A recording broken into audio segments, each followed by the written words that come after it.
João capítulo 11,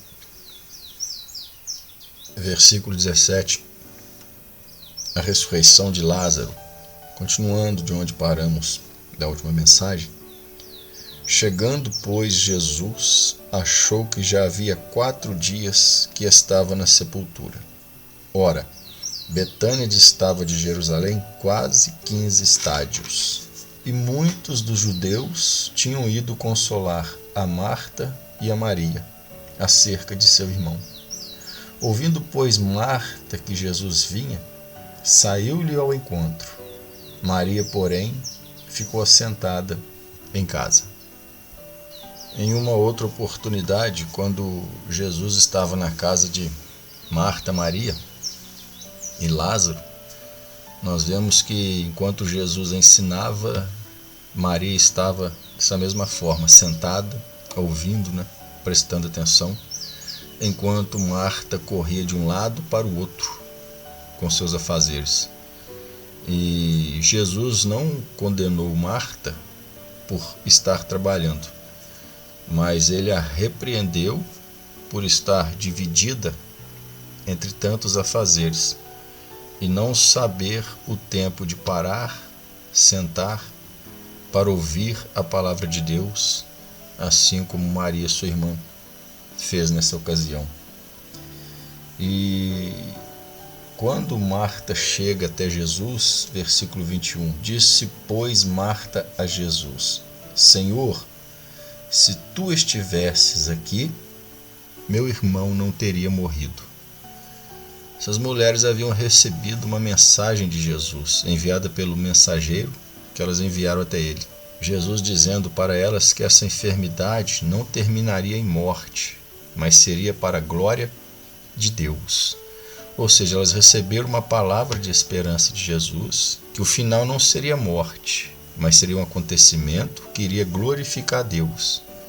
E agora, nessa atitude de Marta, nós podemos perceber que ela não ficou nessa palavra que Jesus deu. E por isso agora estava ali angustiada e questionando o Senhor Jesus. Nós temos que aprender a confiar e ficar na palavra que o Senhor Deus nos dá e esperar nela. Disse, porém, Marta a Jesus, Senhor, se tu estivesse aqui, meu irmão não teria morrido. Mas também agora sei que tudo quanto pedires a Deus, Deus te concederá. Mas também é que ela demonstra sua fé em Jesus Cristo, fazendo essa declaração, eu sei que tudo que o Senhor pedir a Deus, pedir ao Pai, Ele fará. Disse-lhe Jesus, teu irmão há de ressuscitar. Jesus disse para Marta, teu irmão vai ressuscitar, Marta. Disse-lhe Marta, no versículo 24, eu sei que há de ressuscitar na ressurreição do último dia. E nós vemos aqui mais uma vez a dificuldade das pessoas compreenderem o que Jesus está dizendo. Quando Jesus diz, seu irmão há de ressuscitar, Jesus está dizendo, eu vim aqui para ressuscitá-lo. Mas Marta já entendeu, como se Jesus estivesse falando, não tem problema, Marta.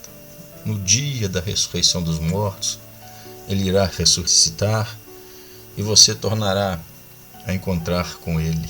E depois você vê os judeus falando, se ele estivesse aqui, Lázaro não teria morrido. Uns presos no passado, se ele estivesse vindo, isso não teria acontecido. E outra pensando no futuro. Eu sei que ele há de ressuscitar no dia da ressurreição dos mortos, como disse Marta. Enquanto Jesus está dizendo a respeito do tempo presente, do dia presente, seu irmão há de ressuscitar. A dificuldade de interpretar as Escrituras é que faz com que muitos tenham dificuldades de serem abençoados, de alcançar milagres, pois não têm o conhecimento, a compreensão certa das coisas. Versículo 25, disse-lhe Jesus, eu sou a ressurreição e a vida. Quem crê em mim, ainda que esteja morto, viverá. E todo aquele que vive e crê em mim, nunca morrerá. Crês tu isso? que Jesus está dizendo aqui? Quem crê em mim, ainda que esteja morto, não é? A pessoa, para crer, ela precisa ouvir. Então, Jesus está falando aqui da morte espiritual. Quem está morto espiritualmente para Deus, condenado à morte, ouvindo a minha palavra, crendo em mim, passará da morte para a vida. Então, quem, quando ouvir a minha palavra, crer nela, aceitá-la e colocá-la em prática, sairá da morte e passará para a vida.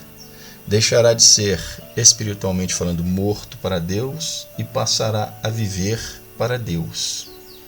E todo aquele que vive e crê em mim nunca morrerá.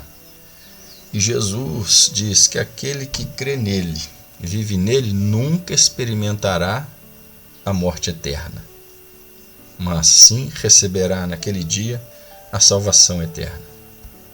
Muitas pessoas mortas para Cristo, conhecendo a verdade, aceitando, passam a viver para Cristo, vão viver em Cristo toda a sua vida e um dia deixarão essa vida e um dia irão ressuscitar na ressurreição dos mortos.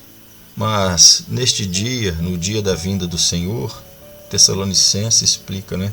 Aqueles que estiverem vivos para o dia da vinda do Senhor, esses nunca experimentarão nem a morte do corpo, mas serão transformados e encontrarão com o Senhor nos ares. Versículo 27. Disse-lhe ela: Sim, Senhor, creio que tu és o Cristo, o Filho de Deus, que havia de vir ao mundo. E dito isso, partiu e chamou em segredo a Maria, sua irmã, dizendo: O Mestre está aqui e chama-te. Por que Marta chamou Maria em segredo? Talvez porque soubesse, né? Talvez pelo fato de Jesus estar sendo perseguido pelos judeus, os judeus tentando matá-lo, e ela querendo ser bem discreta, né? Temendo por Jesus. É mais uma falta de compreensão certa, porque Jesus iria morrer quando chegasse a hora, pois esse era um propósito de Deus. E ninguém tinha poder de tirar a vida dele quando quisesse. Ele mesmo entregaria a vida dele na hora certa e depois tornaria a tomá-la, como ele já havia ensinado em ocasiões anteriores.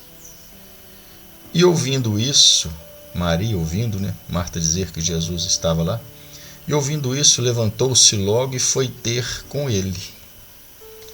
Ainda Jesus não tinha chegado à aldeia, mas estava no lugar onde Marta o encontrara. Vendo, pois, os judeus que estavam com ela em casa e a consolavam, que Maria apressadamente levantara e saíra, seguiram-na dizendo: Vai ao sepulcro para chorar ali. Tendo, pois, Maria chegado onde Jesus estava e vendo-o, lançou-se aos seus pés, dizendo-lhe: Senhor, se tu estivesses aqui, meu irmão não teria morrido. Maria aparece 3 vezes nos relatos dos evangelhos. Assentou-se aos pés de Jesus e ouviu a sua palavra. Prostrou-se aos seus pés, derramou sua tristeza e lançou a seus pés para louvá-lo e adorá-lo. Nessas 3 vezes nós só vemos essas atitudes de Maria. E as únicas palavras de Maria registradas nos evangelhos encontram-se em João, nessa passagem. E você vê que é uma repetição do que Marta já havia dito. Talvez ali as duas esperando e Jesus não chegando, não é? Começaram a conversar e Marta dizendo: se ele tivesse aqui, nosso irmão não teria morrido. E isso ficou na mente e no coração de Maria, que tanto é que quando ela corre até Jesus, neste momento, nesta ocasião, e prostra aos pés de Jesus, ela diz a mesma coisa que Marta havia dito: se o Senhor estivesse aqui, meu irmão não teria morrido. Nós temos que ter cuidado. A Bíblia fala que devemos guardar nossa fé. Paulo fala que devemos guardar nossa fé. Nós temos que ter cuidado. Temos que guardar nossa fé, continuar crendo, porque muitas situações, circunstâncias e pessoas podem ser usadas pelo inimigo para abalar a nossa fé, para macular nossa fé, na verdade, para manchá-la, para enfraquecê-la, para colocar dúvidas em nossas mentes, em nossos corações. Nós devemos ficar na palavra e não no que as pessoas falam. Aqui nós percebemos que Maria estava da forma de Marta, repetindo as palavras de Marta, ao invés de estar na palavra dada pelo Senhor Jesus, a mesma palavra que elas receberam, Maria recebeu, que essa enfermidade não seria para a morte, mas para a glória de Deus.